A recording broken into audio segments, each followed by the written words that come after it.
Alright, ladies and gentlemen, we're going to get into the story. Let me turn this music off. We're going to get right into the story. Obviously, as per usual, how it works, we go into story mode, we do all the story in sequential order. Really not going to be reading chat too much, interacting, but we're going to read here and there at intervals. And go through all the stages and have a bit of a good time, see if I enjoy it, and if I don't, we'll just skip through a bunch of the shit, because it all can be very, very boring in the long. But yeah, we're going to enter story mode. Kiana's on the moon, so she's probably going to screw something up. Hirsch's Honkai by third cash cow. I'm sure Dad will bring her back. But maybe. I'm not sure. I'm not too sure. I think the flame chasers are a bit more of the cash cows now. If they release any flame chaser to be playable, they usually make a lot of money. Hirsch's are kind of cringe these days. But anyway, we're ending her story mode. Chapter 37, part 3. I can't remember exactly where we left off, but I know from here on it goes into the Veliona. And oh yeah, we left off with Hare and Prometheus talking to the Arc Sage, whatever the fuck it was, the Grand Sage. And they were like, what were they doing? They said Veliona's name at the end, or Seely's name at the very, very end. So whatever the hell that meant, we're going to continue from there. Here we go. Let me just hope the sound is in order. Alright. Oh yeah, we go back to these. So that was part 2 was all just a recount of what happened previously. So that was our experience after leaving the real world. The mechanical girl finished her long explanation in a detached manner. As usual, of course, she omitted some details that the other party shouldn't know for now. I didn't think that Project Stigma would create so many side effects. Well, there are in fact repercussions to certain actions there, Seely. Abnormal stigmata born from Project Stigma are appearing in bubble universes. I need to note this down and organize it. You guys are really working hard to clean up the mess of Project Stigma made. Or the mess, rather. Don't stay silent. Leave out something important. Strictly speaking, my narrative doesn't cover all the details of our journey. But aside from that, Mistalin intentionally hid. I've already told you everything I could. If you want to push the responsibilities to that so-called Shariak, my impression of you will only get worse. I feel like Kira has a weird antagonistic behavior towards Hare right now because of the Shariak name, even though it's not Hare's fault that that Shariak name is attached to her. I feel like Kira's been a bit of a cringe lord right now, and this is why no one's going to pull for her, because she's a cringe lord and unlikable and short and female. Lol. Obviously joking. You mean that she's still hiding something? And of course, after all that, you glossed over the most important matter. And what would that be? The mechanical girl thought, as expected, of an XA rank Valkyrie from Shixel. She's far more perceptive. And she even began to think how she could stop her barrage of questions, but Shigure's questions was beyond what she could imagine. You haven't apologized for ambushing and tossing me into the Sea of Quanta. I thought that happened to you, happened because you hurt the Sage's oracles. Thanks to the both of you, I drifted outside for a few weeks. Even as an experienced drifter, it was hard to get back here after being forcefully ejected. I was stuck in the salt field outside the door when I returned too. I had to start a fire by myself. I'm not a salty person, but if I did meet Seely and the rest, I would have been marinated by salt. That's just called being seasoned. Marinated in salt. Jesus Christ. Sorry, blah blah blah. Anyway, I went through so much. Why did you gloss over all of it like it's nothing? Don't you have any conscience? Conscience? One of those two. Because to Mistalin, that really is nothing. Even as a robot, she could not give such a heartless answer. I'm not responsible for Mistalin's actions after all. If you really want an apology, I'll display an amicable attitude in her stead for now and let you know when she appears again. So you admit that you're in the wrong. Suddenly appearing, toss me into the what looks like a fissure. That woman is responsible for all that, huh? That's her ability, yes. She could just toss you outside. Fissure, Sea of Quanta. The seeds of ideas that appeared in the real world too. Prometheus realized that she had been tricked. She had only remembered then that acting was a basic skill for an idol. What's wrong, Seely? Did you remember something? What's a seed of idea? We encountered some seeds of idea before we were forced to come into this bubble universe. Mistalin is probably the only one who can control those monsters.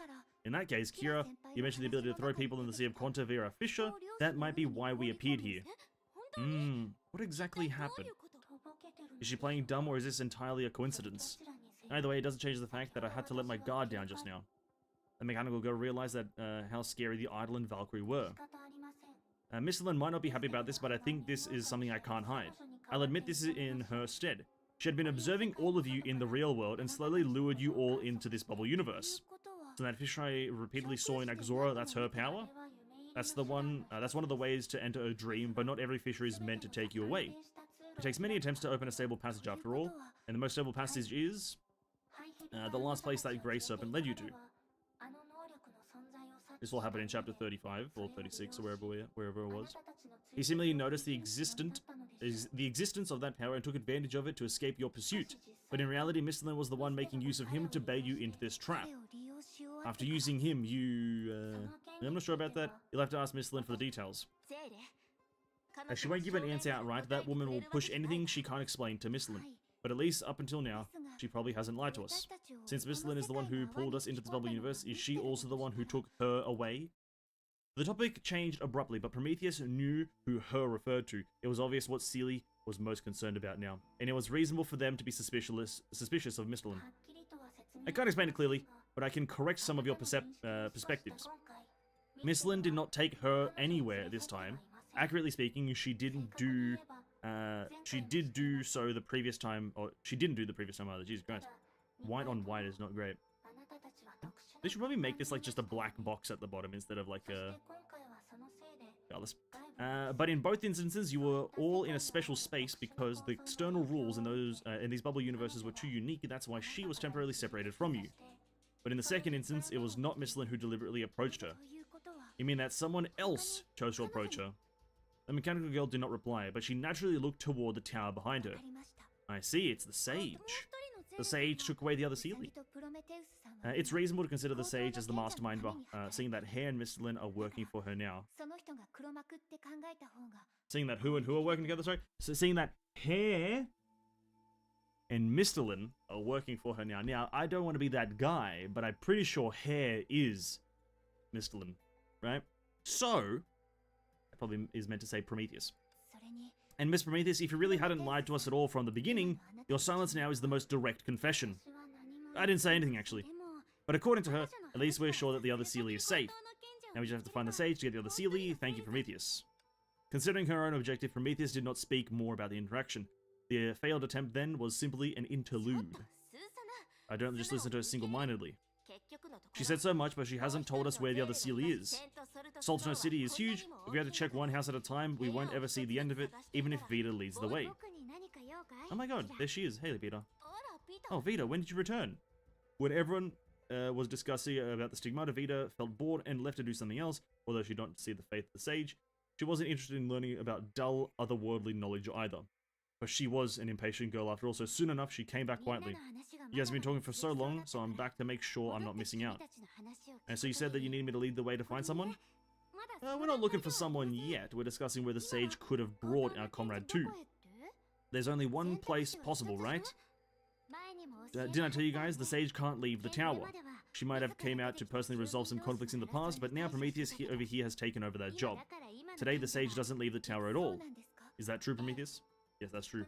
At least I haven't seen her outside the tower in the past few weeks. Then the other Seelie is there. Oh.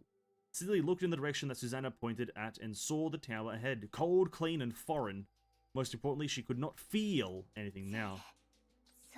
Yeah, she's not there. Well, she's not here. This was the first time that they had completely separated from one another, and she could not refer to her past experience for help. But strangely, the girl was sure of something. Seelie isn't in the tower, but she's made contact with the sage. A place where the sage has been, but it's not in this tower. Could it be? Miss Prometheus, I got a question for you. When you answered questions, you said I'm separated from her due to how unique the structure of these bubble universes are. But back on the moon, we weren't separated by a bubble universe, and you're aware of it.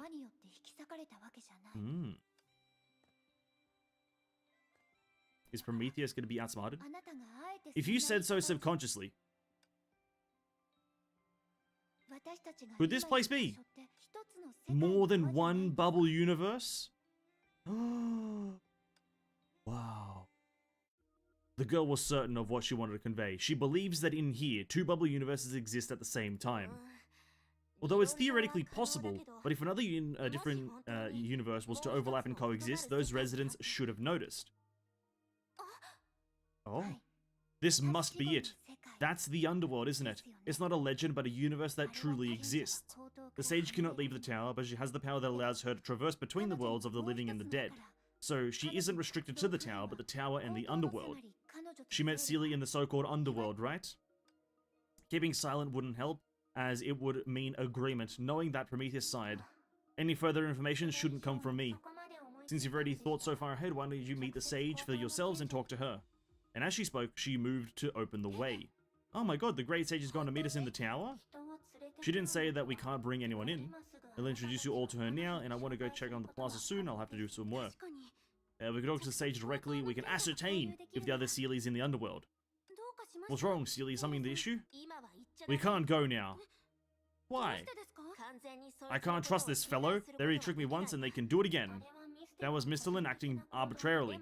But it sounds like you two share the same values. Who knows if Mr. Lin sent you here to bring us to the tower and then use us for a bunch of weird reasons. Kira, you're just being really complicated right now. We're being allowed to go to the tower for free, no charge. And you're just kind of jumping the gun in conclusions and blaming a floating robotic child. Yeah. Do you have any questions, resident number 00457? I've never heard of the Great Sage meeting others outside the tower, or inside the tower, why? I haven't informed her indeed, but I don't think she'll turn you down. As I've said, the Sage is very interested in all of you. What do you think, Seely? In the end, it's your choice to make. I think that Miss Prometheus doesn't hold any bad intentions, but I don't intend to enter the tower recklessly. I'm already used to the humans contradicting their words with their actions, but I still wish to know why. I'm really sorry, I believe that you've invited us out of goodwill, but as they mentioned, your opinion doesn't represent Mr. Lin's, and doesn't necessarily represent the Sage's either. I just want to find Seely as soon as possible. We can't risk being thrown back into the Sea of Ponta for weeks like Kira. Then what can I do to assure you? The Sage definitely cannot leave the tower, especially in recent times. While I can't tell you the reason in front of such a crowd, I really recommend you visit her. Do you think you sound convincing? I guess the stars have yet to align. I understand. Now, sorry, nothing's happening because just Kira's being a bit of a fucking bitch. Fair enough. We're being attacked? Okay, this just seems a bit unnecessary. This just feels a bit unnecessary to be attacked out of nowhere. Why are we being attacked? I've done nothing to deserve this. And if anything, I don't want to use these cringe-ass units.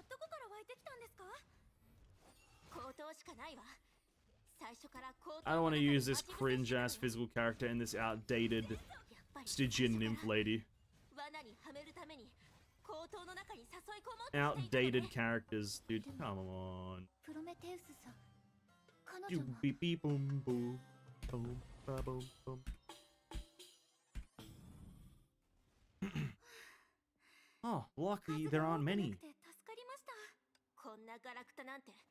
I've gotten too used to seeing these scraps over the decade. They're still useless. Over a decade ago, right?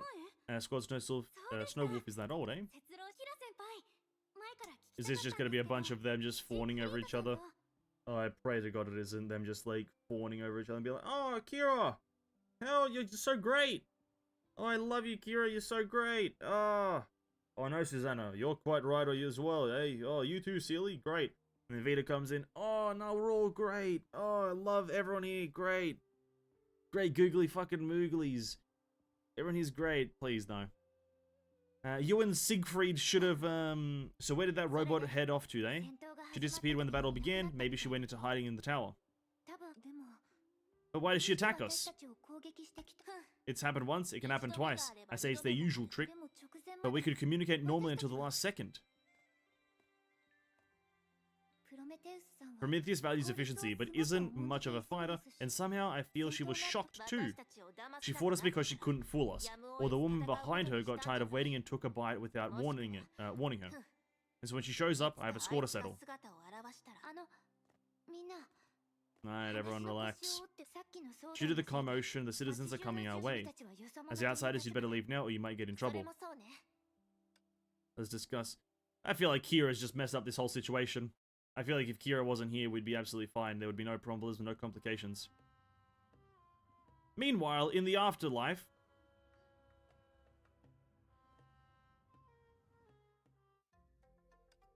What the fuck? Why are you staring at me? There's nothing on my face. It's on your face, disappearing. Are you reaching for a fight? No guts to speak. You have to pay for what you said. Come here. Stop wasting your energy. If you have energy to fight meaninglessly, go back into the moonlight instead. You are the one who provoked me for— Oh yeah, true, they were like dying or something. Yeah, I remember now. Back in the moonlight, do you really believe in what those ghosts said? Ow. Only the dead needs moonlight to sustain their bodies. If you bask in the moonlight, you're admitting to your dead. If not, how else do you explain our current circumstance? Based on how fast we're turning transparent, we're going to disappear soon. I don't want that. If you still think that your body's strong enough to create a miracle, continue waiting then. In Rome, do what the Romans do. That's just not the saying. Quote the full, when in Rome, do as the Romans, dude. Come on. It's not do what the Romans do. Come on. Oh. I can't with this company. I can't. Is it that hard to accept? Do you really think that the Hirsch of Sentience would fear disappearing trick? Probably not. Go ahead then. You and your sentience can stay here. If you're going, scram, run away, blah blah blah blah blah. A few moments later, they get back and they talk it out.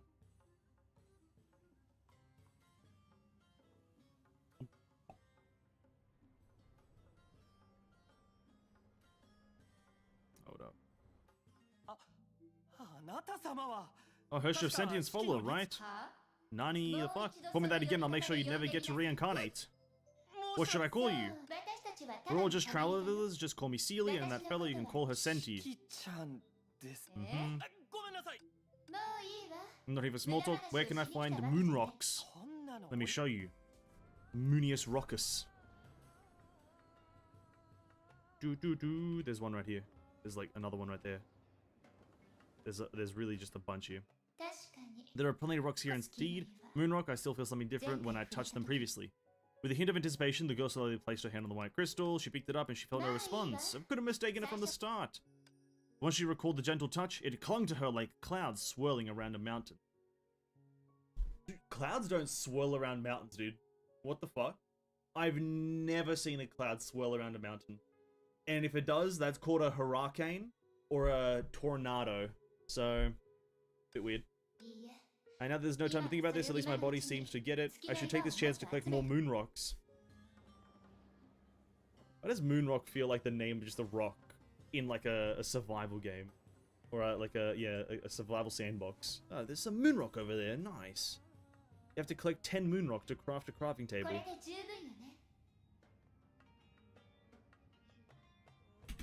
Any movement? Any movers? Any movers? Any movementations? There we go, thanks. God, have to have a cutscene after every rock, eh? Oh, that makes me so mad. After absorbing sufficient moonlight, Celia felt something gather in her chest, and her body felt familiar again. It really is effective, though I don't understand the theory. Let's go back and check on that fellow. Celia returned to where she had parted from the Hirsch of Sentience.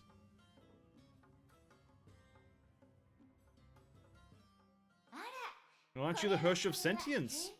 Oh, your leg seems to have completely disappeared. Don't get sarcastic. I've already connected with all the surrounding sentients. If the scum that turned us this way dares to appear, I'll beat her up. You mean hair? It won't be strange if it was her. So have you found her? What's with all the questions? I won't hide her from you when I find her. Okay. Ignoring the Hirsch of Sentience argumentative tone, Celia walked behind her and slapped 2 pieces of moon rock on her body. What are you doing? Ah, that hurts!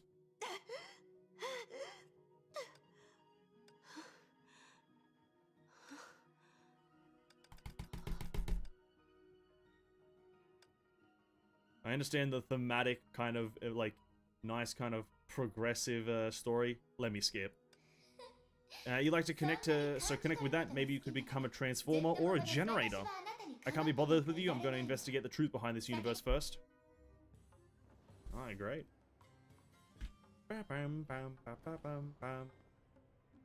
Another cutscene, love it. Oh, here's Celia. You aren't too shocked. Didn't I say I'll find a way? Look, I'm back to life. I think you were cute when you were quiet and dying. True. I'm in a good mood now, so I won't argue with you. Looks like you've returned to normal. Is it because you basked in the moonlight? Yeah, I'm not like you, a Hersher who can deal with it myself whenever I meet troubles along the way. Well, don't say that. You didn't run into it without a vein. Your complexion looks great from the sheer number of moon rocks you're holding. Wait, you're the Herrscher of Sentience, which also means you knew that I'll figure things out for you, and you didn't want to put down your pride to bask in the moonlight. That's why you were being arrogantly stubborn. Hey now, I wasn't being arrogant. You could have figured something out without that rock of yours. Just so we're clear, I'm not afraid of you, but I was in the wrong this time, so I'll give in. Cool. Don't be so childish. I've learned quite a lot from you. You did the running, and I did the thinking. Aren't you lucky to have me? And didn't you the Herrscher's authority when you were just about dying? How baffling! I'm not a dead Herrscher. How do you think you're dead after basking in some moonlight? That can't be true. Do you have any evidence that we're not dead yet?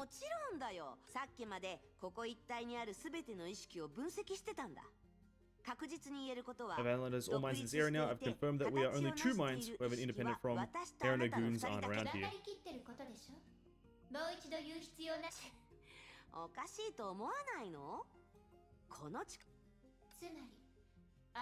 These ghosts are incomplete. Don't have a conclusion just yet. Still don't know where the ghosts come from. Although I can't implant illusions in them, I cannot read their thoughts now. I can only hear them noises, or some noises. They might be independent minds at all. And why can't they talk to us? Who knows? Yeah, mine, this is boring as fuck. Everyone from How I Can Read Your Thoughts want to try again.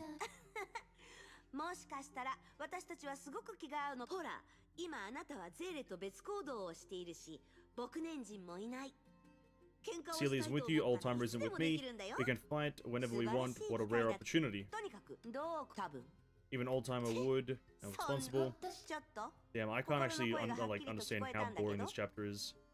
I can hear your thoughts. Anyway, since we've revived, we should think of a way to get out of here. Do you have any ideas? Isabella and the tiger take it off. We need to find her and beat her up. Even if there's another mastermind behind this, we'll just take personal revenge. But I think we have a means to find her. If I were her, I would have ran back to the Sea of Quanta to watch by the sidelines. You're right, I can understand that she dare not linger with me around. Then we should look for Celia. Did you say that she fell in with you? Bunch of repetition of information. Since your power can't help us, we can only approach those otherworldly things. Bunch of repetition of information. Are you willing to do the work? Don't get cocky. Yada yada yada. I don't know.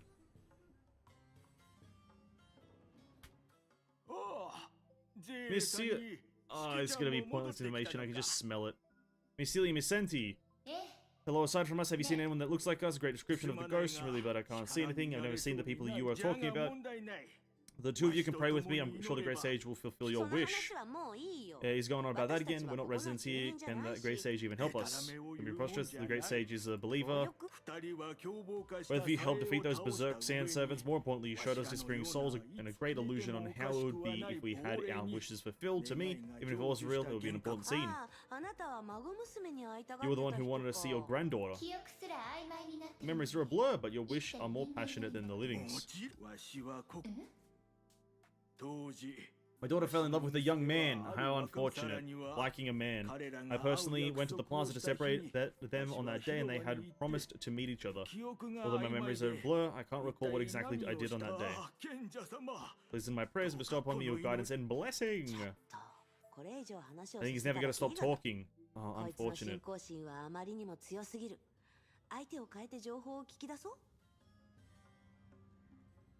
How unfortunate.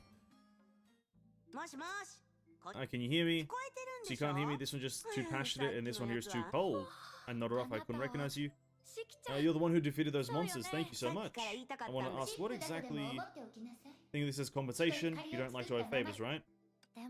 But fortunately, you guys aren't residents of this universe. If someone else had caught me sleeping during prayers, I'd be in for a lecture. I believe in the Great Sage and the laws of the Underground too. But for someone like me who leads a lackadaisical life, what a fucking word, lackadaisical.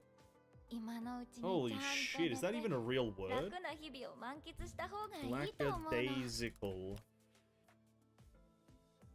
What a word! Oh my god! Lackadaisical. Lackadaisical! Lackadaisical. What the... Now that's a good word. That is a good fucking word. Holy shit. Great is spelled wrong. It's supposed to be great or great, the silent but T. I should change to great, but then ungrateful, great spelled differently. Welcome to the stream host. I hope you're having a great day. Adding that to the vocab? Yeah! Lackadaisical. Lackadaisical. Oh my god, what a word. That's going into the fucking lexicon, dude. The lexicon of words that I just know for no reason. Let me even write that down so it's like solidified. Holy crap.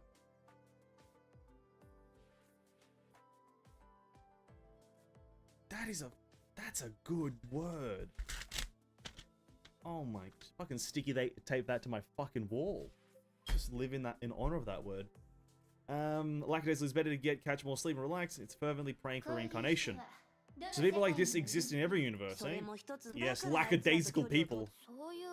That's not it, it's just that I knew those people when I was alive, so it'd be awkward if we met again. He's my friend's lover, but their families frowned upon their relationship. Typical. That night, he asked me to deliver a message to my friend, and for the two of them to meet somewhere. As for the location, my memory's a little fuzzy. It didn't end well. They were separated by my friend's father after they met, and because of this, I don't want to meet him again in the underworld. I don't really understand. What does this have to do with the story you just said? But you see, anything I'm involved in turns out to be a wreck. Because I don't pray to the great sage, so I can only distance myself from everyone. It's not bad to bask in the moonlight alone. Every time I lay in front of the moonlight, I feel like I'm alive again. I don't. That's enough. We understand your way of living it very well. For the past 10 or more hours, you've been sleeping and hadn't seen any strangers, right? Yes. Alright. You gonna be so annoying disc this week? Listen, all I'm gonna be saying is lackadaisical, and if you can't handle the lackadaisical, I feel like you just can't fucking... You shut up. It's Miss Celia and Sandy. Yes, yes. Did you go around and ask my name to the ghost with a megaphone? I had better things to do than that. News just spreads quickly among them. Mr. Ghost, if I'm not wrong, you're the protagonist of the two ghost stories there, right? I don't know what you're talking about. I just want to reincarnate back into my original world as soon as possible. It's been many years, but I still haven't met her here. This means that she's still in the mortal world, right? If I reincarnate now, I still have a chance of meeting her again. But if she comes here just after I reincarnate, we might miss each other, and maybe I shouldn't reincarnate. Well, looks like you're a fervent believer of that sage person. You jest, Miss Silly. There's nobody among us who doesn't believe in the sage. For example, when I first met her, we were both praying to the sage under the tower. I always think about how great it would be to meet her here again, but in the end, we were abruptly separated. That day, I can no longer remember it clearly. Chance to protect her. Now contact her again afterwards. She never made up with her family either. If you ever contacted her, how would you know that she fared, how she fared, however? Or afterwards, rather. I remember bits and pieces of our memories whenever I go to the lake where the moon shines the brightest. We breathe the salty air from our first encounter to our final separation. We lived in the same village, a village surrounded by beautiful lackadaisicals. That also sounds like a flower name, a lackadaisical. Oh, that's a good word. Oh. If someone makes an RPG, they should call a flower lackadaisical. Sorry, lackadaisical. And have it be like a slumped over flower. It grows horizontally. Oh, that would be so good. That would be so good. Where was I? I got distracted by that word. All my memories and desires remain there, upholding my existence in this world. So both of you carried the words of the great sage previously. Please tell me, should I continue waiting here under the moon, or should I accept the brief encounter between us if I to reincarnate now? Think for yourself, idiot. Since we're waiting here from dusk till dawn for reincarnation, have you seen other strangers? Probably not. What about souls that have been brought in to reincarnate? Have you seen them for yourself? Well, I've seen souls that disappeared after losing moonlight, but reincarnation, I'm not sure about that one. Alright, that's enough of that. As expected, a waste of time.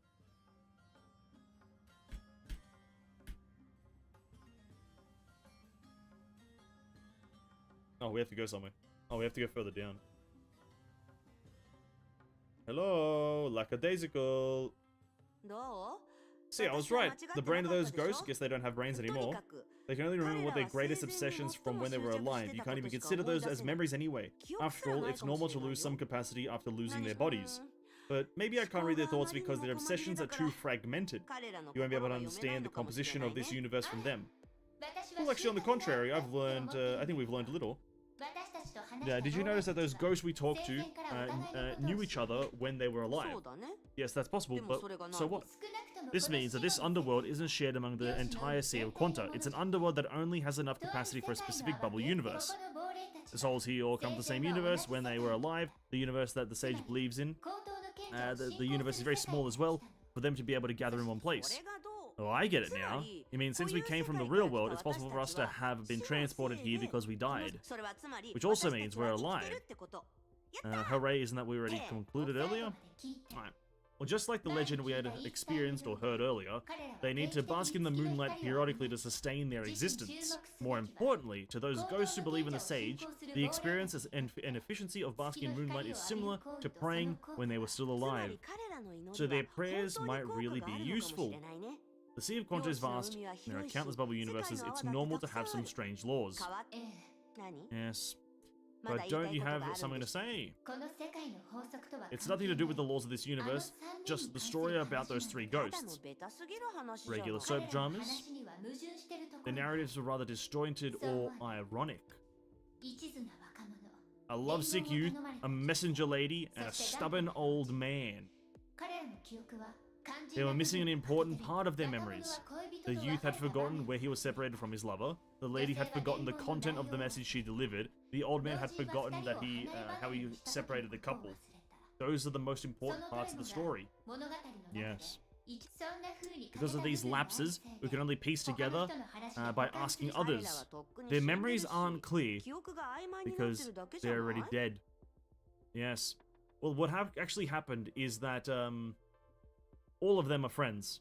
And the old man was the one that separated the two lovers by killing both of them. He killed and assassinated the man as he was going on an adventure to find the woman. And he actually assassinated the woman while she was having supper with her parents.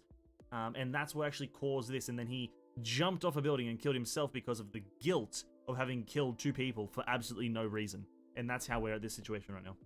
Their memories aren't clear because they're already dead. Their consciousness disappears when they die. It's already a miracle that they managed to retain fragments of it. We can't ask too much.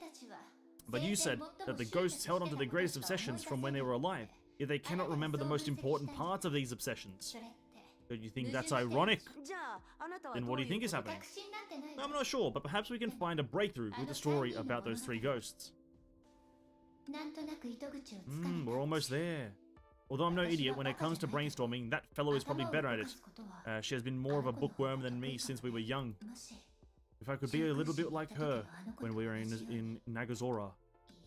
She decided that she won't rely on me anymore. Why should I rely on her now? How ridiculous! Ridiculous! I can hear you. But you won't tell, will you? No, threatening me, the atmosphere between the two filled with tension. And for some reason, conflict. Wait, read my thoughts? So that's it, I get it now. It's a misunderstanding. A misunderstanding caused by misperceptions of each other. Host of Sentience, in the story about the three ghosts, who do you think held the biggest responsibility? Among the young men, lady, and old man? The old man, of course. He separated the couple, after all. Right, we can conclude this easily. But if you look at what they forgot from a different perspective, that's not the case. The young man forgot where they were separated. Could it be that there never was a place for that? Similarly, the lady forgot what she had conveyed because she wasn't sure about the content in the first place. The old man forgot how he separated the couple because he never separated them to begin with. I think that this might be what had happened. The young man decided to meet his lover to discuss about a problem between them, right? They promised to meet at where they had first seen each other, below the tower, where they had prayed to the sage. But the lady who was to convey the message did not really participate in prayers, really. So she got the message wrong when passing it on, and the place where we prayed to the sage had been mistaken for another location. That's probably the plaza that the old man was talking about. So, the young man did not get to meet his lover below the tower. The misunderstood that she had abandoned him, so he could only leave with regrets. But his lover went to the plaza and coincidentally met her father there. And then she misunderstood that he had chased the young man away. And that would all explain the contradictions in the story. Wow. What a drama. A thriller. Oh my god, make a movie about that. That was incredible. But these are just assumptions. Do you have any evidence to back your deductions? No. No evidence. This is common. There's no evidence anywhere. Everyone's dead, and that incident happened long ago. Who would be able to remember the details? Okay, so you pondered so hard here because you wanted to flex. Because your Sealy did an amazing job in Nagazora, and you can't bear for the loneliness, so you want to do something similar. Well, you can't slander someone just because you're the Hirsch of sentience. Use your telepathic powers. I won't say anything anymore. Don't panic. I admit that your deductions make some amount of sense. So can we get down to business? Yes. We can get down to business. Well, if what I said was true, in fact, let's not talk about hypothetical situations. We should check with those 3 ghosts and ascertain my deductions. Oh, don't make me talk to them again. Oh, I have to talk to the fucking cringe-ass ghost men again. Oh, thank God it's all 3 at the same time. Before they knew it, the ghosts had already gathered. Sealy told them about her assumptions. Oh, then I'm not so much to blame. So I was the one who messed up and even pushed the blame on the great sage. How presumptuous of me. I'll start praying to atone for my sins. I was at fault too. If I had persisted a bit more and worked a bit harder, perhaps things would have turned out differently. I'm so thankful toward the both of you. After learning the truth, I now have the courage to reunite with her. How can I repay you? A pity that I can't pay in labor, nor do I have any gifts for you. It's fine. We're not helping you in hopes of getting something in return. It's the thought that counts. Well, aren't you generous? In that case, at least let me help the 2 of you. You seem to be looking for someone, right? But didn't you say you didn't see them? Indeed, I can't help you in this aspect, but if you intend to go around searching, you'll need to prepare more moon rocks. They'll help you move around for a longer period of time. I know the place that has the most moon rocks in the universe. Every time I go there and bask in the moonlight, I remember the day I first met her under that beautiful tower whilst we were praying to the great sage. Please hold on, I'll show you where it is. Moon rocks. Sounds like a drug. Sounds like coke. Something like that. Moonius Rockius.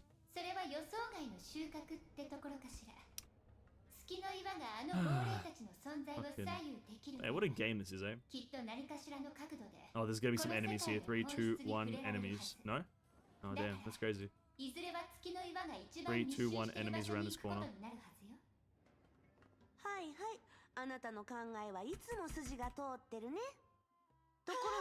Oh, in the end!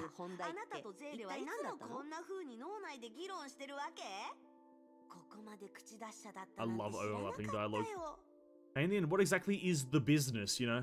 What is the business? I was thinking there might be a deeper reason to why these ghosts have incomplete memories. Didn't you realize that some of the information they know are unnatural? For example? Well, that young man never contacted his lover again, but he knew how his lover was doing afterward. The old man never participated in the whole ordeal. He was not involved. But he knew that the young man had secretly planned to meet his daughter. In other words, these ghosts have information that they aren't supposed to have. Well, that's true. Those are perspectives that they couldn't possibly have had. Because of that, there are loopholes in their fragmented memories, which cause the misunderstanding. Then whose perspective do you think this story actually takes? Well, don't you already know? Do we need to write it in the palms and flash them together for giggles? I'm not against the idea if you're into that. Okay. Yes, who's probably the only person in the story that's still alive? The memories of the 3 deceased all come from the same living person. If this assumption is true, then this world isn't somewhere you can only enter after death, but the complete opposite. Yes. Yes, with that said, the 2 tactically assured themselves that they were one step closer to the truth of this world. Okay, we can ponder questions more.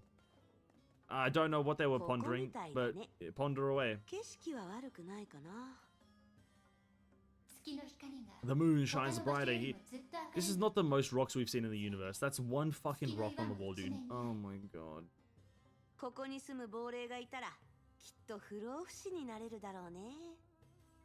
If ghosts live here, they'll live for 100 years, but posthumous standards. Moon rocks and moonlight have the same effects. Pick one up so we can work it out. Yay! And she dies immediately by decapitation. Oh.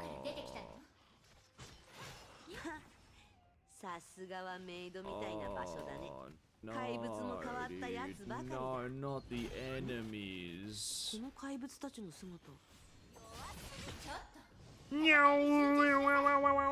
Now here we go. That. And then immediate switch to this one. Right. No. Pew! She does no fucking damage, mate. This unit fucking sucks. This unit fucking sucks, mate. What the actual fuck? Bang. Do a QTE. This lady just doesn't do damage, I'll be honest.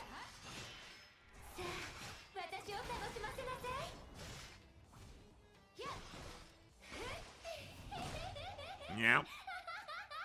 Pottermous standards. It's like Harry Potter, but just without Harry. Huh!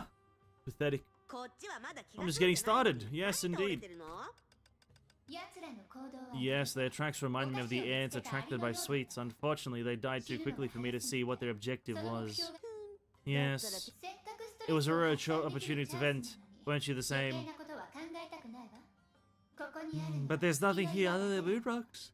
Their objective is probably one of these.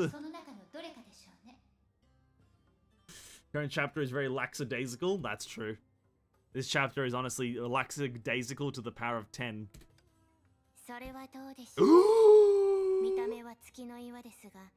I wouldn't be so sure. They might all look like moon rocks, but they have different compositions. For example, some may be able to speak, like me. You! Ho-ho! Sorry? I've always been told that I don't have a good sense of humor. But with the Hershey standards around, I thought you guys wouldn't fall for this trick. Rarely do I see that expression of yours, so I couldn't resist. Enough with the long face, so she's here to help us, no? Hello, Seely, Miss Hershey of Sentience. Let me introduce myself again. I'm Schrodinger, who's worked with many people you know. But while the grass grows, the steed starves. No. Because the steed eats the grass! Why is the steed starving whilst the grass is growing? Doesn't make any sense. That saying right there. No sense. Why don't you tell me what's happening on your side? Nothing. Oh, chapter 3711 cleared. Back to these fucking idiots. They've gone mad, they're now talking to rocks, they are. If she can't do it the soft way or the hard way, she runs away. She's an AI, but she's more flexible than most that I've ever met. But this is what allowed Prometheus to design the system that runs the Holy City. Now, I'm not putting in a good word for the envoy, I just feel that maybe her sudden disappearance is also part of a bigger system. But if this is the case, we need to be more wary of the scheme behind it all. But I've garnered much valid info from the conversation just now. I think even if Seely is in the underworld, she isn't dead. Perhaps she's succumbed to slumber or actively is trying to regroup like us, just as she did on the moon.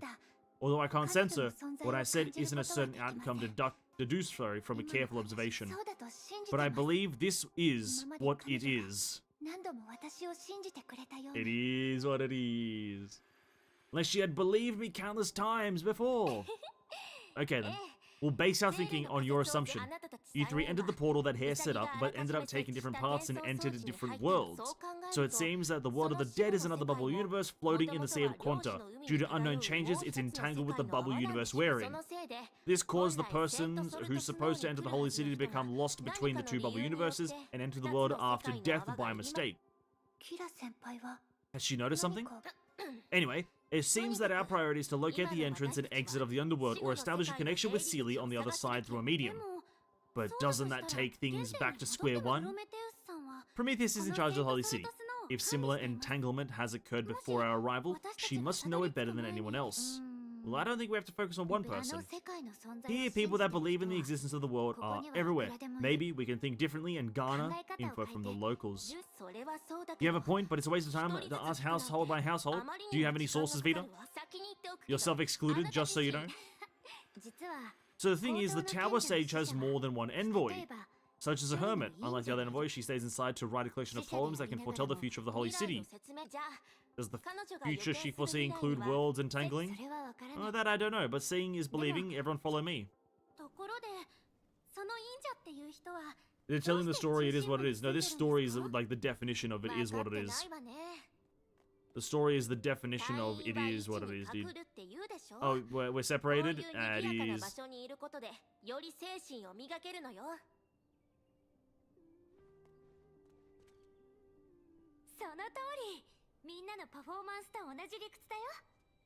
Get the text off the screen, Vita. Trying to look at Catman. See, this is the content we need more of. We just need a cat. Nice, good cat. And Timmy or whatever your name is, I don't fucking know. Sorry, Vita. I was looking at a cat. Hello. Watch this. The Grand Sage or the fucking envoy is fucking Jamal from fucking Shixel Enterprise. Is anyone here? We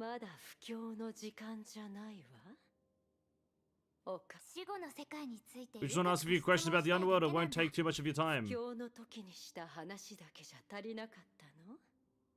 mean to say that we envoys don't tell you enough in our sermons? Or maybe you have no interest in sermons but have no choice but to seek my help? Well, of course not. Why is she so sarcastic? Move aside, let me deal with her. Okie dokie.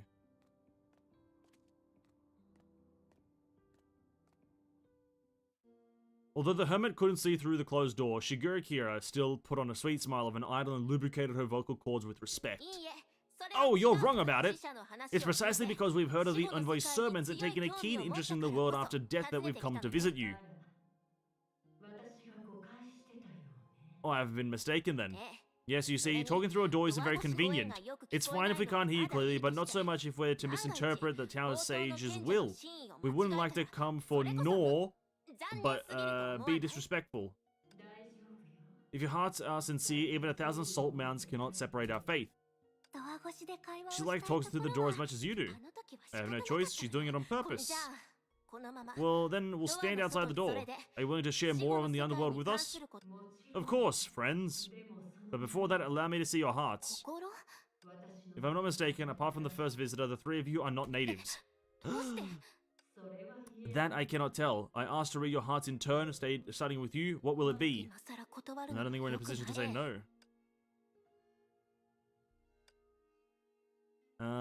After she answered, the hermit fell into a long silence.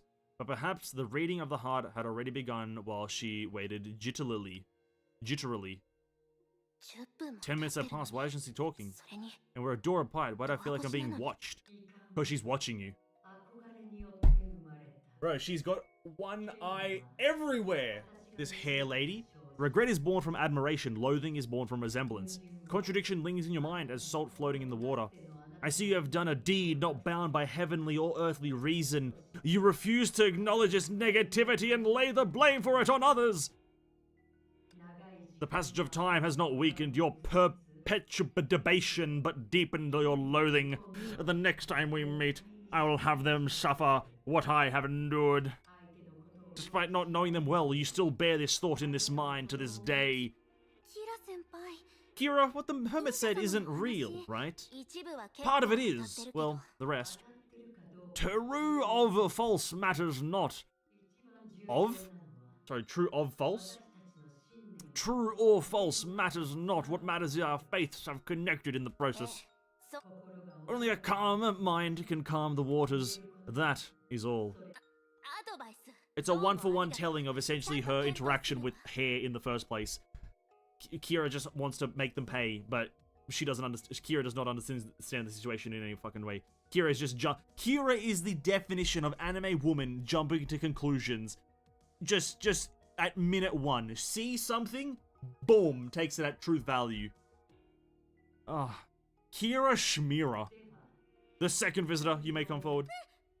Okay. Great hermit. What do I need to do? Please stand before the door like the last person.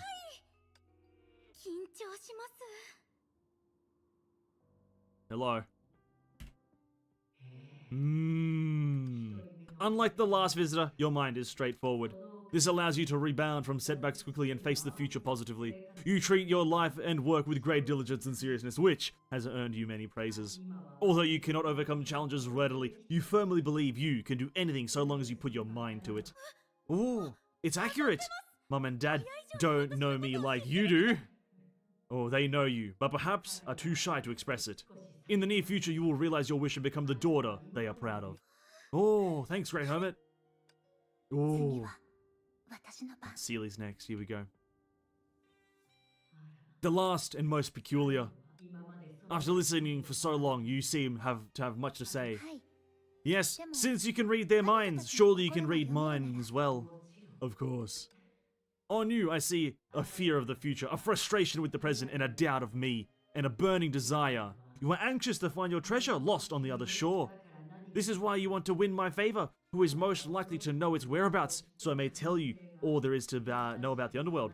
You are most persistent, but not pure enough to know everything, at least. So, the next step is to advise us to see the Tower Sage. Tower Sage. Oh, she reveals her voice. You speak my mind.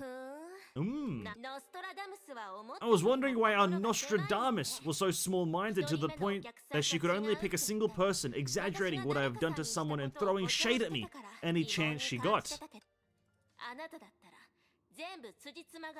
Akira, don't do anything irrational. Don't shoot the door down. Just leave her be. Hair's fine. It's been a while, so Miss Kira has gotten better with words. I guess that's worth celebrating. The same goes for you, Mr. Lin. It's only been half a year, but your ability to annoy people has improved by leaps and bounds. Why is Kira more annoying than fucking Hair? I thought that was really hard to do. Like, Hair is obnoxious as fuck. But how is Kira more annoying? Mr. Lin, you aren't the real hermit, are you? Oh, her. She'll wake up in a moment, don't worry. As for all of you, if you really wish to know more about the underworld, it'll be easy if you meet the sage yourselves. So you disguised as a hermit just to give us this suggestion? Would it be best if you trust me and go there on your own? Ultimately, I just wanted a cosplay. This is a cosplay? But you're almost completely right. She was right because she understands us. But that's why she didn't mention Vita at all. Probably doesn't know me either. Anyone with the right skills could guess the personality and experiences of someone they just met. I simply made use of what you said at the beginning and gave you a vague description that could fit anyone. Everyone has a bit of diligence in them. In the real world, the ever-popular astrology and tarot readings also use such simple diction to create an air of mystery. Ah yes, because you're a Libra, you have no friends. People who regard those words as truth and even their future are numerous. But I truly meant the last thing I said to you, Susanna. Of course, I truly wish to introduce you to the sage, though. What if we say no? Who let Kira be the main character? Who? Why is she talking so much? You're irrelevant! Go away! I hate her. Oh, then I'll have to take a more forceful measure. Don't fight us. No. What? What? What?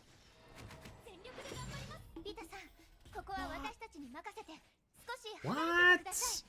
Why are we fighting her? She also just walked away. She just set her men on us. I hate women with men. I hate them. Oh no, she's just standing there. I'm blind. I thought she walked away. Never mind. She's fine.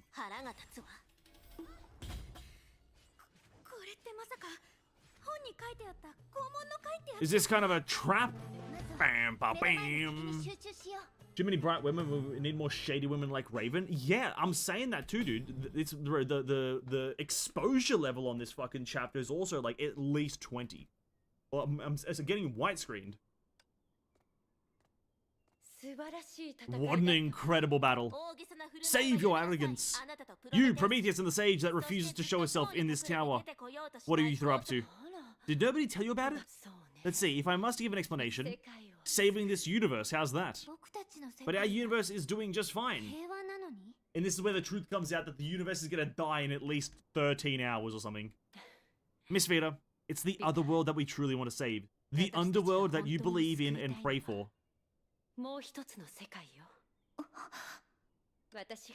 Just as I had cosplayed a hermit on a whim, you can view Prometheus and the sage as people cosplaying as someone else. And in my opinion, how can the sage who is responsible and always thinking about how to save others be your enemy?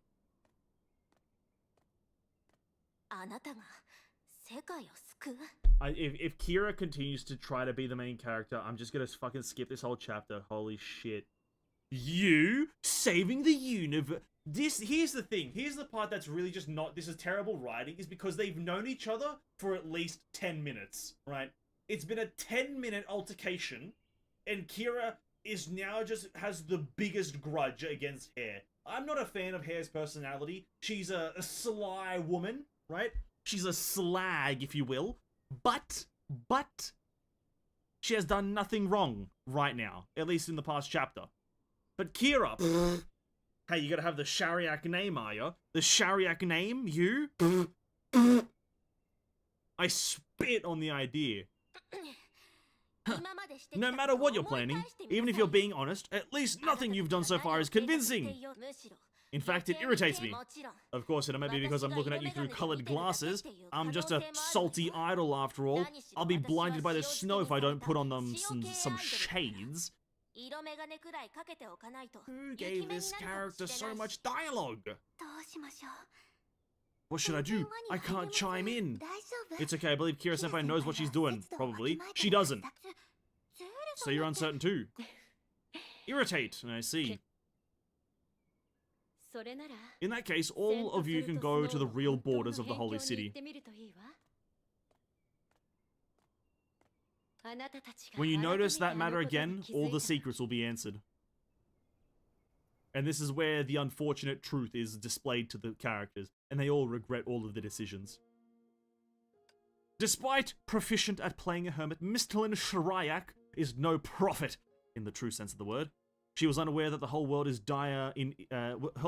in dire need of saving was about to witness a crucial event. So does Professor Rock understand now? Yes, thanks for your expressive descriptions. I've gotten a grip on the situation. In terms of results, what I experienced not long ago isn't different from yours. I was supposed to arrive at the same place as my rescuee, but found myself in the underworld that's full of will-o-wisps. You probably don't know her, but my scientific attitude compels me to ask, do you know Shigurekira? The two didn't see eye to eye, both shook their heads. She's your rescuee? Yes, my partner to be exact. She had an accident on her first entry into the bubble universe. I picked her up her distress signal and rushed to her rescue, but got stranded here. Just don't tell me Hare did this. I conjecture this had nothing to do with the stigma, and is caused by a rule above common knowledge instead. I'm not corporeal, so I'm essentially a mass of thinking energy. By that property, I can easily attach to any matter and establish connection with humans as long as the coordinates are specified. But this time, while I was traveling toward one matter as a mass of energy, I was captured by an unresolvable rule and forcibly thrown at another matter, which is this moonrock. Luckily, the rule's grasp on me weakened after entering this world, and I was able to confirm Shigurekira's approximate coordinates again. What surprised me is that we're almost at the same point in the Sea of Quanta, only in two bubble universes of entirely different natures. This is also the case with the two Sealies, I presume. To be extreme, it could be the interference of some faction that led to the overlapping of the two bubble universes. Well, come to think of it, is that weird woman really capable of setting the rules of a world? No. If the professor's right, this is a suspicious point. Hare has been playing the same tricks on us since the rifts appeared in Nagazora for some reason, but to say she's strong enough to set the rules of a world is a stretch. But compared to a mystery, we should locate Sealy first. Got any ideas? Good, because I want to ask you a favor. I want you to take this moonrock that I've possessed to the overlap between the two bubble universes. Maybe I can pass through in the same way and enter the bubble universe where Shigurekira is and help you locate Sealy. Sounds reasonable. Besides, you're trusted by Sealy. We have the same goals, so you gotta help. But there's something I don't understand. Why is this rule that flings people around more powerful outside of the bubble universe? Is it because it feels the people inside it can't find this overlap in their lifetime? I don't know what the rule is, but if the rule is boundary of the bubble universe, in that case the area beyond the boundary isn't covered by the rule. Like a moat won't drown the city it protects. You don't know that, right? If the moat is deep enough, it will sink a continent, right? You have to really understand that. If the moat is deep enough, the continent will sink. So, by that logic, a moat can drown its cities, only in the most rarest occasions though. That said, I don't think anyone in this world has found this hypothesized overlap, or at least they haven't realized it yet. Yeah, it could either be an illusion that doesn't conform to knowledge, or a real image that's integrated into the underworld. As for which direction it is in form, I can't read. As for which direction it is in from us, that's a problem we need to solve. East, west, north, south, blah, blah. As if having noticed something, her Ch37 suddenly stopped, mumbling, and jerked her head up. Meow! The moon! Oh, not the fucking moon again. Don't do this moon bullshit again, Mihoyo. The moon's done. It's over. It's over. Seely is May, Susanna is dumb Kiana, and Kira is confident Kiana. Yeah, but everyone is still dumb as shit except Seely. Everyone. She shot her gaze at the unsetting moon hanging in the dark night, which was silently casting a soft glow. Ha! So it's Kiana's fault. Just the wise Herrscher sentience having an epiphany.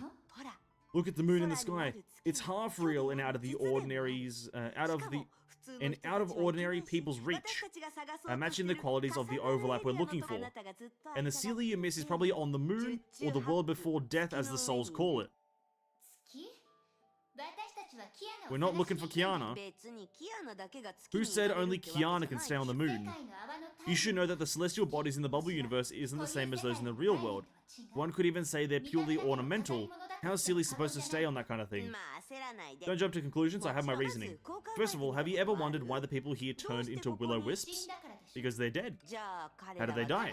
You're asking me when they can't remember themselves. Well, look at the moon. What's it like to you? Since Seely said it's an ornament, then it being a hole in the sky isn't possible, right? Think of it this way. The will-o-wisps were originally the people living on the moon, but one day they stumbled off it and splattered into what they are today.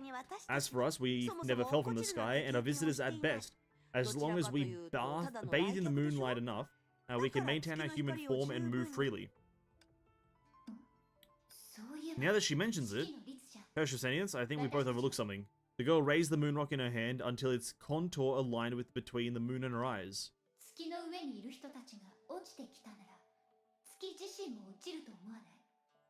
If the people living on the moon can fall down, why can't the moon itself? Maybe the people here call a moon rock not because it can emit the moon's glow, but because it's a part of it. And for that reason, it can preserve souls like the moon. You don't say. That links something else together. Professor Rock, although you can't see, the lake we're at is abundant with glowing moon rocks. Obviously, this unique sign can only be created by a lot of labor or nature. The former is ruled out since will-o-wisps don't have physical body to grab moon rocks. So there's only one explanation. This lake is right under the source of moon rocks, or fallen moon rocks would have piled up like this. But along these lines, the moon in this bubble universe isn't an ornament at all. What could it be? Oh, what do you think the moon rock could be? Her bizarre contact with the moon rock made her subconsciously categorize it into a rare and precious, just like those ghosts. Well, that reminds me, we haven't given it much thought. Somehow the ghost descriptions of these memories occurred to her.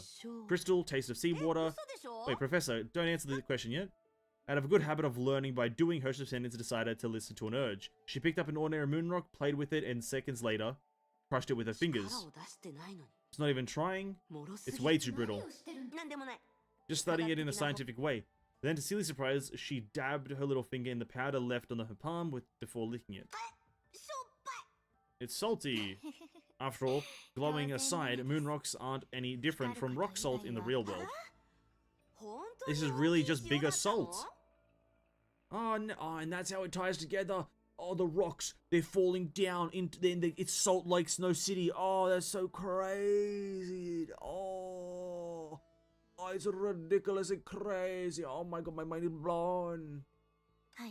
I'm possessing one as I can learn their chemical composition. But a slowly crumbling rock salt is clearly not a stable celestial body, since you two believe something fantastic exists right above us. The next thing I ask you to do is head toward the border of milky sand and observe the moon's changes as you go. I get it. You can only see the whole of a mountain from afar. When we're far away enough, the moon will reveal its true form. Given that the bubble universe is rather small, I believe it wouldn't take that much time. Ch37 suddenly changed the topic. You weren't very honest, were you? You said chemical composition. That means you knew it's salt all along. Sodium chloride. Of course. But if it wasn't for the discussion, I don't think we would have reached the agreement so quickly. I truly have nothing but the knowledge this rock has brought me. Alright, no time to bicker. Ch37 is like moving. We need to find Sealy soon. Wow. Am I being paranoid? Oh, probably. Said he's smarter than Veliona? Yeah.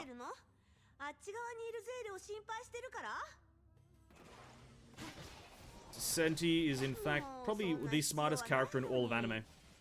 Only second to Light Yagami from Death Note. That's the only character that can be smarter than Senti right now is Light Yagami. Nobody else can be smarter.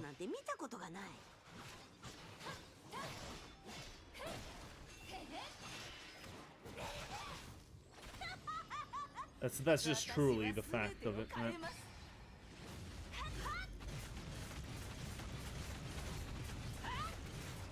There it is. It goes Light Yagami, Senti, me probably. I'll just put myself there by default. What? Weren't you traveling to Senjo with Furuhua? Why are you the only one here? Where did that rumor stem from?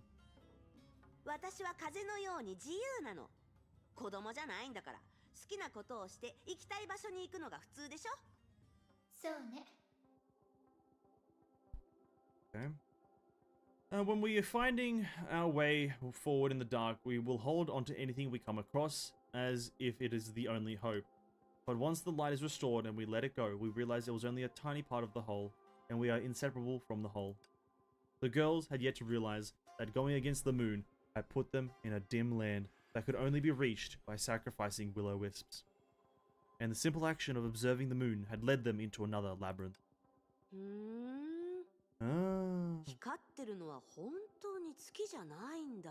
Oh, come on. Oh, come on.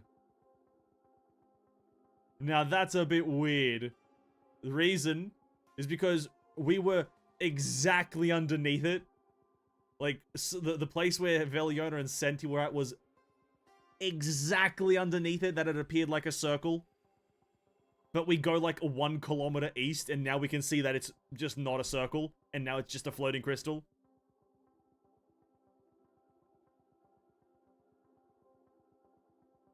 Come on. Come on. The characters are stupid as fuck, but come on. Surely look at the moon and maybe see something. Wow, this glowy thing really isn't the moon.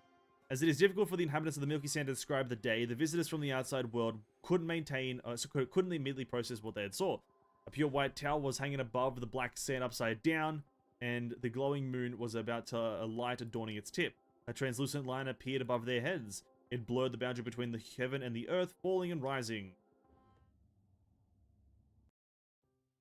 Oh, final stage.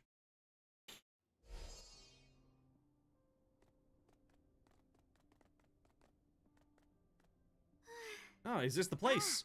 This is the village on the borders of the Salt Snow Holy City. But it feels weird. It's a part of the Salt Snow Holy City, but black things are everywhere. Yes.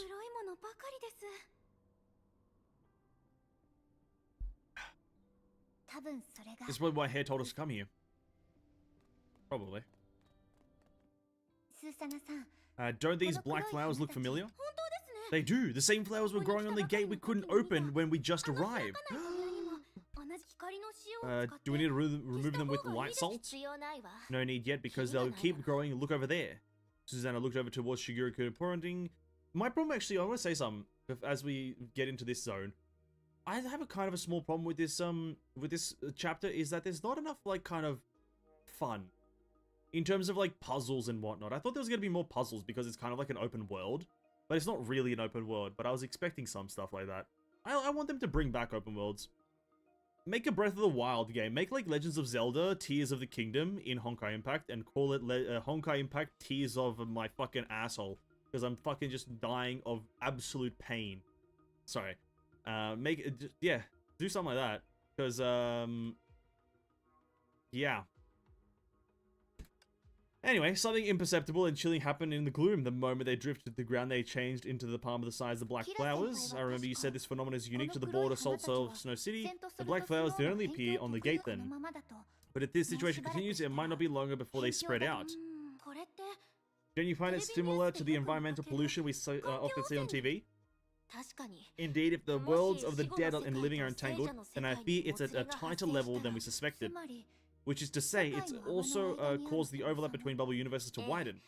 If our initial hypothesis is fundamentally wrong, as the bubble universe's border, the border villages are placed most likely to come into contact with the underworld. They could be in the overlap right now. She is back again. Who's talking? A villager. This village has been abandoned for a long time. Who could live here? It's an after sound of the underworld. Don't be afraid, there's so many of us.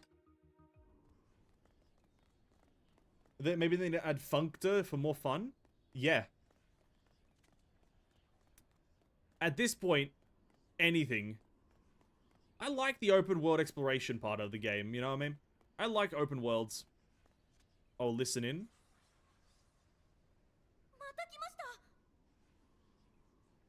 Go away.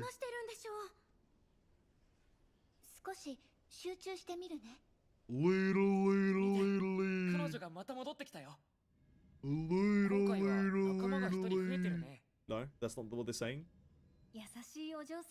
What a kind lady, she brought us a new moon rock. I love moon rock.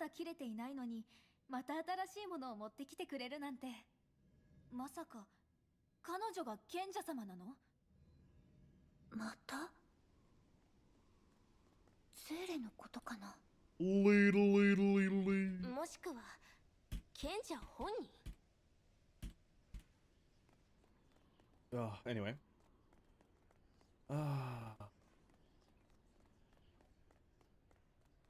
Listen in. Oh, Jesus Christ. You have anything called a telepon? Don't you know telepon is the name they give the beast hungry for moonlight? Telepon. Your kindness has graced us this borderland. We cannot thank you enough. Telepon. Telepon.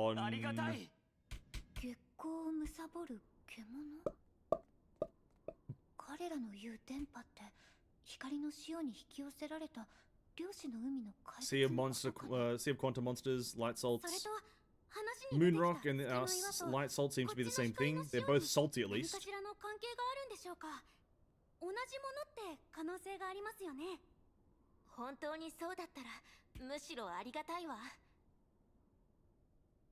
It would be a pretty good dad joke. What? You know what? Fair enough, game. If you think that's a dad joke, by all means. We're back where we started. The voices are gone. What happened? The people from the underworld leave? Maybe, but I hate cliffhangers. My mum didn't finish bedtime stories. Susanna, who the fuck asked? Yeah, did the ghosts leave? I think they did leave. Yeah, my mother actually told bedtime stories. What? What? When I was a little bit coach, she wanted me to sleep earlier, but after she left the room, I'd close my eyes and imagine what happened afterwards. Wow, bedtime stories. Right in the second half of the unfinished story that requires exceptional deductive skills. You can't compare making up stories to deducing. But I can't keep making up the story if that's what everyone needs. Of course we do, go ahead. For instance, to long protect the moon and the people bathing in it, the great sage and her companions decided to make the monster known as Telepon. They crossed the line between life and death and after many days reached the den of Telepon. And the moon rock is the key to building the strengthening a connection with Telepon. Then, what they're about to do is connect with Telepon on a deeper level. Of course, Telepon. I think I figured it out. Up until now, we thought those convos were after sounds of the past. But Susanna reminded me of a story that might not have ended, but the reader stopped reading halfway. Do you mean something horrible happened? No, she's saying that the so-called sage, whoever she is still acting. Yes, maybe some changes we don't know yet let us hear their voices. But think about it, think about it that way, those voices aren't the after sounds of the past, but the echoes from another world. Given the properties of echoes and entanglement, the next convo will likely occur sometime later. but the interval itself is useful information. It can help us understand the true structure of this world. We need to wait. Thus, reality rewarded them to some extent.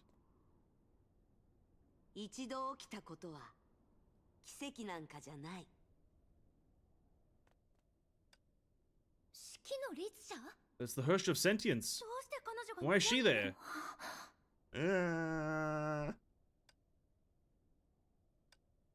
The girl had not realized how quickly she deduced the story. There's a pedestal in front of the door, right? That's a basic condenser. Wait, since we're going to the village, why did you collect some light salts for me on the way? When I touched the light salt, it felt soft. The moment the similar stories took shape in her mind, she immediately understood one thing. No matter how long or what structures the stories may be or have, in stories of the two worlds, the protagonists all have the same objective. Whatever the case, they're definitely looking for a way to reach us. Please.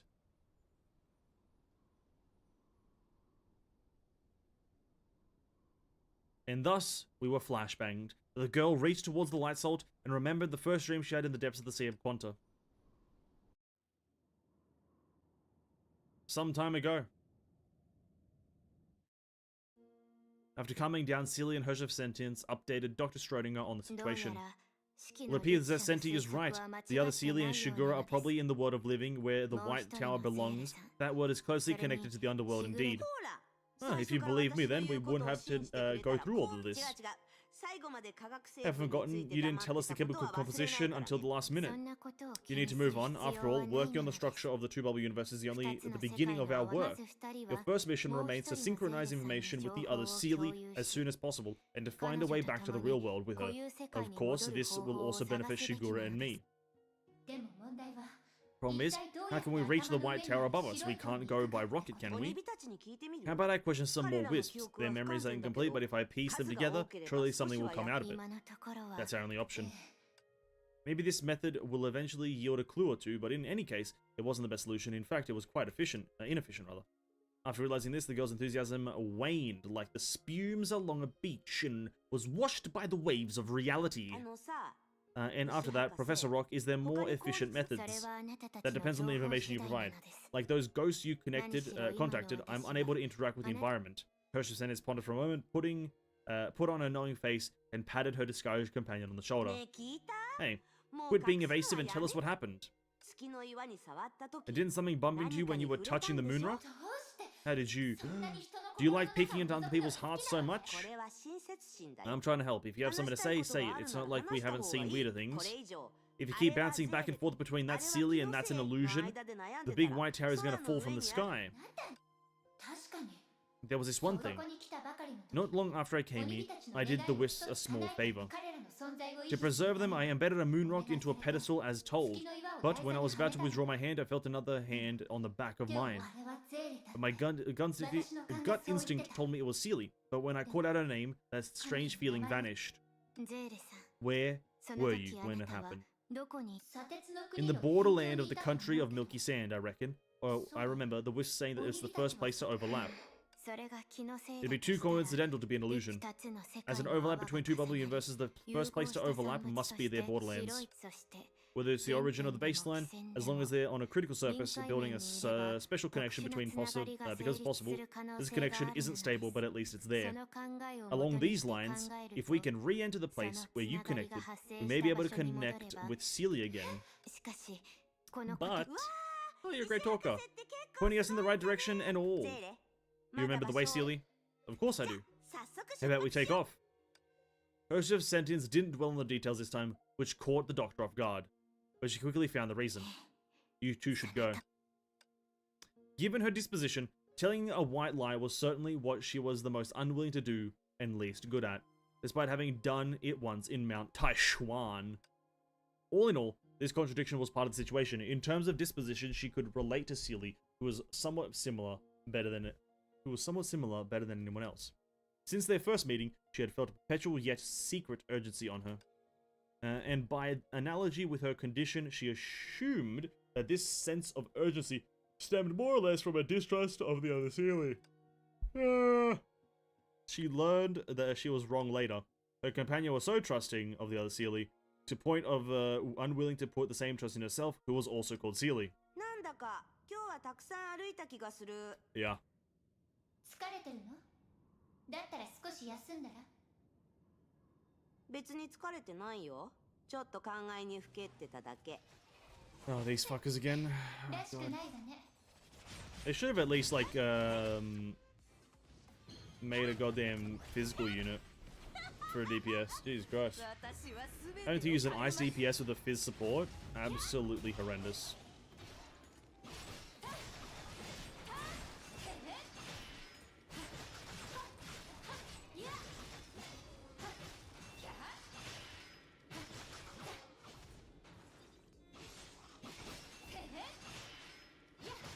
It doesn't even feel like it's doing much more damage when I have like 6 stacks versus 1.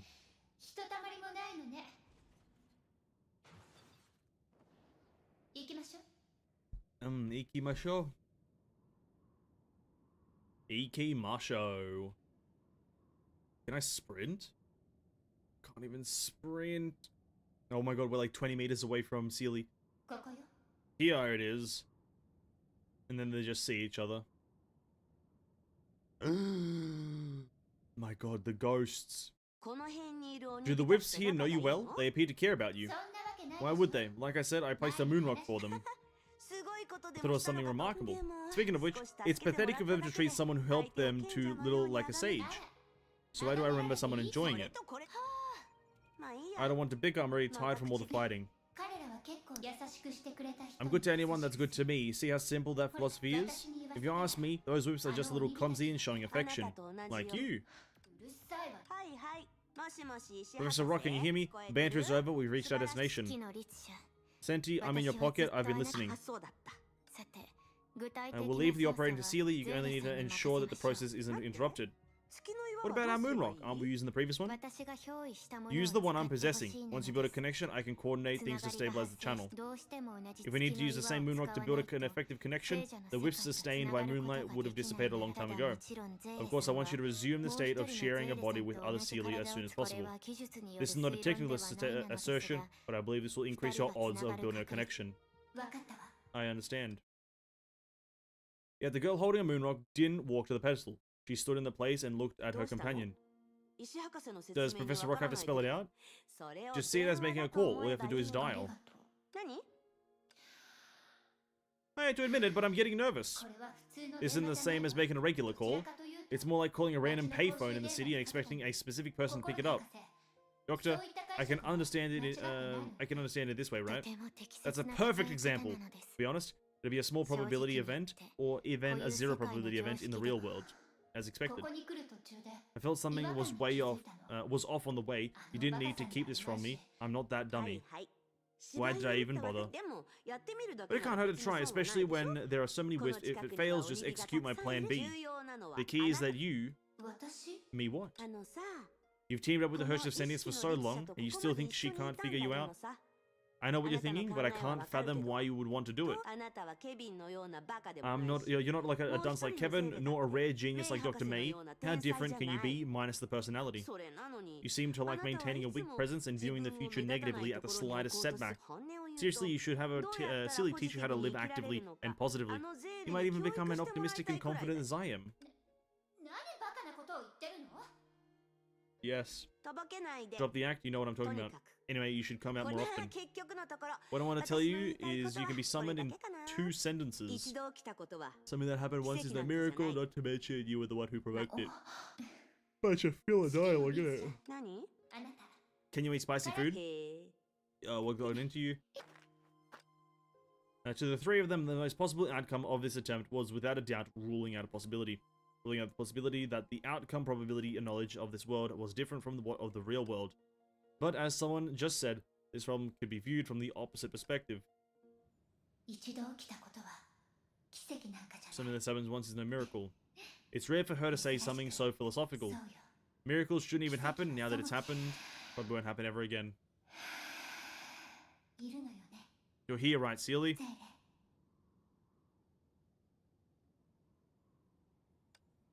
What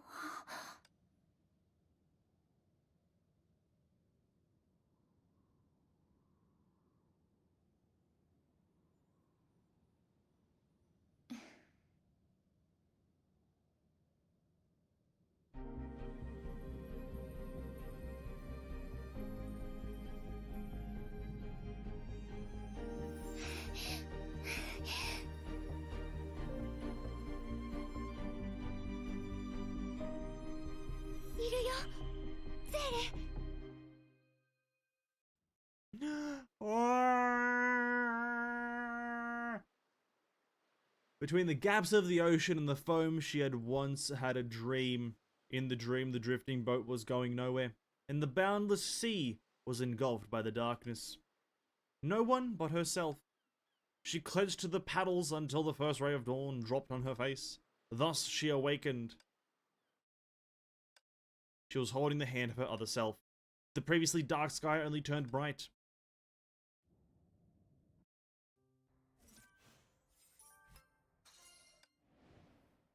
Okay, so Celia and Veliona are back together. Great. Good to hear. And good to hear that there's always a happy ending. Great. Chapter 37 done, hey? Chapter 37 done! Boom! Boom! Oh! Boom! Nice. Great. I may have yawned at least 30 times in that chapter, but let's not pay that any mind. It's a-okay, it's absolutely fine.